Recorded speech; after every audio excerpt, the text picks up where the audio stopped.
Good morning, I'm Nashika and this is chale.news. It's June 1st and we're starting the month with a lot to get through. President Mahama came back from London with warnings, proposals, and a big oil announcement. Ghanaian miners in South Africa want out before June 30, and one football club just made history in the most bittersweet way possible. Let's go. Mahama's London Diaspora Town Hall produced some sharp lines, and the sharpest was this: public officials caught in audit misconduct should either refund the money or go to Nsawam. Full stop. He revealed Ghana loses GHS 12 billion every year to audit irregularities and said specialized courts are already in place to prosecute. He's not asking. Full breakdown on chale.news. Also from that London town hall, Mahama wants dual citizens to be able to serve as MPs and cabinet ministers. Ghana's 1992 constitution currently bans it. This would be a significant constitutional shift, and it's going to spark a serious debate about identity, loyalty, and who gets to govern. And the third headline out of the UK visit, TOR is finally going to refine Ghanaian crude at home starting this month. For years, we've exported raw oil and bought it back refined. That changes now, with the goal of cutting fuel import costs and easing pressure on the cedi. Big if it holds. The South Africa situation is getting more urgent. Even skilled Ghanaian miners, senior professionals, are now asking to be evacuated ahead of a feared anti-immigrant protest on June 30. Ghana's High Commissioner confirms contact was made through worker leaders. Around 300 Ghanaians have already been repatriated, with 600 more being screened. The clock is ticking. Here's the uncomfortable timing. Just as TOR prepares to refine local crude, global oil prices have shot past $93 a barrel. Israel's renewed military push into Lebanon crushed ceasefire hopes and sent Brent surging. Ghana still imports all its refined fuel for now, so higher pump prices, more cedi pressure, and tighter IMF headroom are all back on the table. Some genuinely good news on infrastructure. The World Bank has approved $500 million for Ghana's rural feeder roads, over 1,000 kilometers of roads, 30,000 jobs, and 550,000 beneficiaries across 9 regions: farmers, women, youth. This is the kind of investment that changes daily life in ways city people don't always see.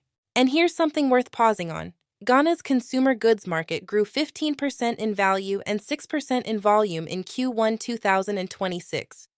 More importantly, people are buying beyond the basics again.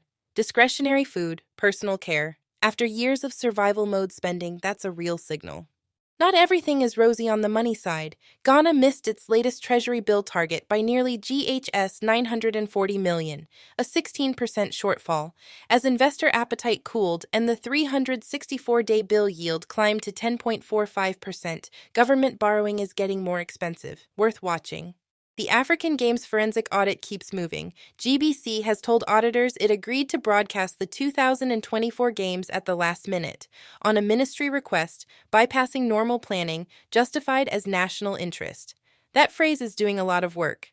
If you're renting or buying property, pay attention. Ghana's Real Estate Agency Council is about to start inspecting firms and prosecuting unlicensed agents nationwide. Check that your agent is licensed. Full details on chale.news.